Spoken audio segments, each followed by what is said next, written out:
ఏమండి ఏమండి మీ పేరు? నా పేరు రంగమహాలక్ష్మి అండి. హ్మ్. అసల మావిగన్ అంటే మీకేమైనా తెలుసండి?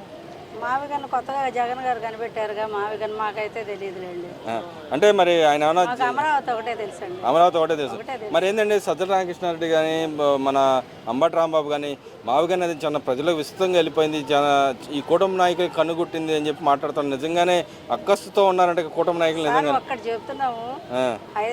వైజాగ్ అన్నారు, ఆ! కర్నూలు అన్నారు, ఆ! ఇది అన్నారు. ఆ! అవన్నీ అయిపోయినాయి దోసుకోవడానికి, అక్కడ ఏమీ లేవు. ఆ! మళ్ళీ ఇప్పుడు మావిగన్ను పేరు చెప్పి దోసుకోవడానికి రేపు పొద్దున జనాన్ని రెచ్చగొడుతున్నారు, అంతే తప్ప ఏమి లేదు. హ్మ్. ఇక్కడ దోసుకోవడానికి సముద్రం ఇసుక ఇవన్నీ వాళ్ళకేం పడదులే కానివ్వండి, జనాలు ఒప్పుకోరు. గెజెట్ నోటిఫికేషన్ వచ్చిన తర్వాత ఇంకా మావిగన్ ఏంటి లేదా ఇంకోటి ఏంటి, ప్రపంచ దేశాలు కూడా మన తెలుగు రాష్ట్రాలు కానీ ఇప్పుడు 12 రాష్ట్రాలు ముఖ్యమంత్రులు వాళ్ళందరూ కేంద్ర దీంట్లో ప్రకటించి వాళ్ళందరూ ఒప్పుకున్నారు. ఈయన ఎవరండి? ఇసుకలో ఎంత రేణువు ఒక ఇది, ఈయన ఒప్పుకుంటే ఎంత, ఒప్పుకోపోతే ఎంత. ఇసుకలో జగన్మోహన్ రెడ్డి గారు ఈయన ఒప్పుకుంటే ఎంత, అతిరథ మహారథులు అందరూ 5 కోట్ల మంది జనాభా ఒప్పుకున్నప్పుడు ఈయన ఎవరండి ఒప్పుకోపోవడానికి? అంటే ఇక్కడ అవినీతి జరుగుతుంది కాబట్టి మా నాయకుడు ఒప్పుకోవట్లేదు, అక్కడ ఏమీ లేదు, కడతానికి కూడా 30-40 ఏళ్ళు పట్టింది కాబట్టి మా నాయకుడు ఒప్పుకోవట్లేదు అని చెప్పి మాట్లాడుతూ ఉన్నాడు. హైదరాబాద్ ఎన్ని సంవత్సరాల నుంచి అండి? హైదరాబాద్ ఇప్పటికీ కడతానే ఉన్నారు. రేవంత్ రెడ్డి గారు మొన్నే మూసీ నది శుభ్రం చేసి అవన్నీ చేస్తున్నారు. మరి ఇప్పటికీ ఇంకా హైదరాబాదు అభివృద్ధి ఇంకా కడుతూనే ఉంటారు. ఏదైనా ఇప్పుడు మన ఇల్లు ఉంది, మన ఇంట్లో ఏదన్నా ప్రాబ్లం వచ్చింది, అది మళ్ళీ కడుతూ ఉంటామా లేదా దాన్నే పెట్టుకుని ఉంటామా?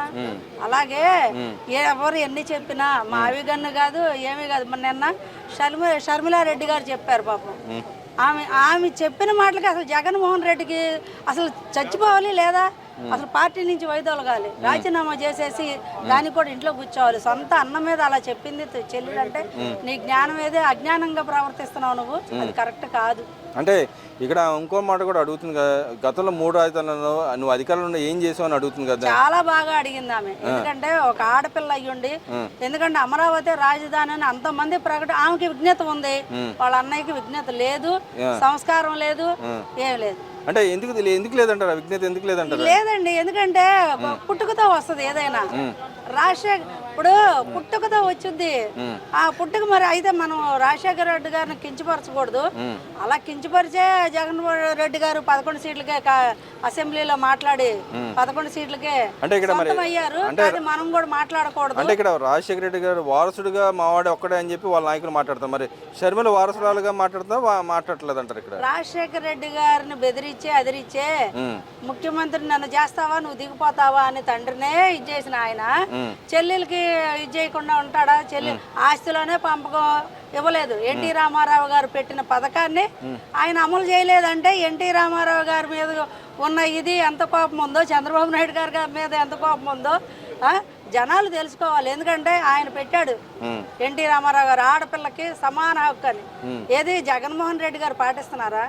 మరి ఆడపిల్లల మీద ఆయనకి ఎంత కృతజ్ఞత ఉందో, ఎంత విశ్వాసం ఉందో ఆడ మనుషులంటే, ఆడపిల్లలంటే దీంట్లోనే తెలిసిపోతుంది కదా. సొంత చెల్లెలకి ఆస్తి ఇవ్వనాడు, బయట ఆడపిల్లలకి ఏం న్యాయం చేస్తాడు?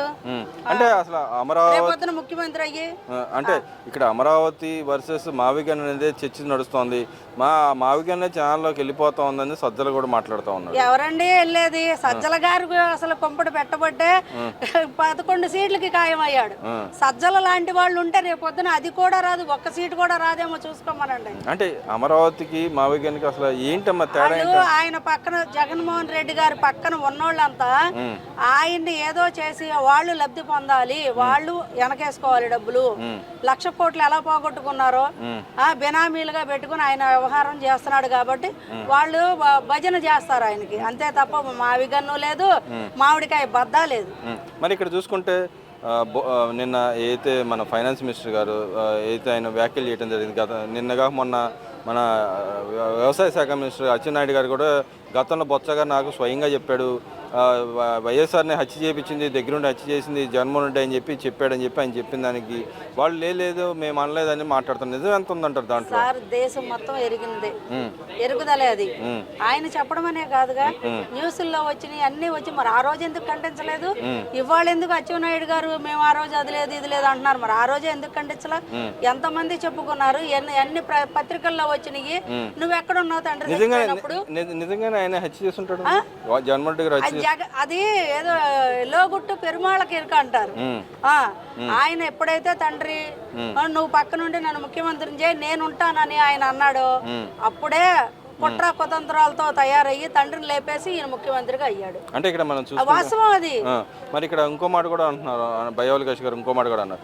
ఆయనే గిచ్చుతూ ఉంటాడు, గిల్లించుకుంటూ ఉంటాడు, నేను బాధితుడని మళ్ళీ బయటకు వచ్చి చెబుతూ ఉంటాడు. ఓ పక్కన హత్యలు చేపించేది ఆయనే, మళ్ళీ బయటకు వచ్చి నేనే బాధితుడని చెప్పుకుంటూ ఉంటాడు. ఇది ఎలా చేస్తున్నారు జగన్మోహన్ రెడ్డి? ప్రజల్ని మోసం చేయడం కాదని అడుగుతా ఉన్నాడు. నిజమేనంటారా? చంద్రబాబు నాయుడు గారు రాక్షసులాగా ముద్ర వేశారు, కత్తులు పెట్టి ఆయన పెట్టి. మరి తర్వాత నీ ప్రభుత్వం వచ్చింది కదా, మరి నీ బాబాయ్ చనిపోయాడు కదా, పోనీ ఆళ్ళ ప్రభుత్వంలో చనిపోయాడు మా బాబాయ్ అన్నావు, మరి నువ్వు వచ్చిన తర్వాత చెల్లికి న్యాయం చేసింది అది హత్యలు కాదా మరి మీరు చేసింది? తొడగడం కాదా చేసింది? కుట్లేసింది మీరు కదా? దాని వెనకాల ఎవరున్నారు? బయటికి ఎందుకు రాలేదు? జగన్మోహన్ రెడ్డి గారు ఆయన మాటలేంది వీళ్ళందరూ చేస్తారా? నిజమేనంటారు అది? అక్షర సత్యం 100-200%. మరి ఇంకో పక్కన తన సొంత తల్లిని తండ్రిని తిట్టిన బొత్సని ఎందుకు పక్కన పెట్టుకుని ఉన్నావు? క్షమాపణ చెప్పిస్తాను అడుగుతుంది కదా. మాట అంటేనే ఎవడు ఎంత శత్రువైనా, ఎంత తల్లికి ఎంత కొడుకు దుర్మార్గుడైనా సరే వాడిని ఏం చేస్తాడు? అలాంటిది మరి తల్లిని అంటున్నారు, చెల్లిని అంటున్నారు. మరి ఏం చేసావు నువ్వు? ఒక కొడుకుగా ఏం చేసావు, ఒక అన్నగా ఏం చేసావు? ఇంట్లో ఆడవాళ్ళకే చేయలేనాడు, బయట వాళ్ళకి ఏం చేస్తావు? మరి ఇక్కడ ఇంకో పాయింట్కి వస్తే ఇంకో మాట ఆయన అడుగుతా ఉన్నారు, షర్మిల అడుగుతా ఉంది. 3 రాజధానులు 3 ముక్కలు ఆటాడు, ఇప్పుడు గన్ అంటావు, ఇంకో పక్కన గొడ్డలు అంటావు, ఎందుకు ఆ పేర్లు? అవినాష్ అవి గొడ్డలు అని పెట్టుకొని నీ పేరు జగన్ పేరు ఏమైనా నీ పేరు పులివెందులు పెట్టుకోమని చెప్పి అడుగుతుంది. నిజంగా అయ్యే పెట్టుకున్నారు జనాలు నవ్వుకుంటున్నారు. ఇప్పుడు వైజాగ్ అన్నాడు, 3 రాజధానులు ముచ్చటగా చెప్పాడు. మరి ఆ 3 రాజధానులు పోయినాయా? మరి వైజాగ్ వాళ్ళు పిచ్చోళ్ళ ప్రజలందరూ, మరి శ్రీకాకుళం మరి వీళ్ళు పిచ్చోళ్ళ, కర్నూలు వాళ్ళు పిచ్చోళ్ళ, ఎవరు మధ్యలో ఉన్నవాళ్ళు పిచ్చోళ్ళ?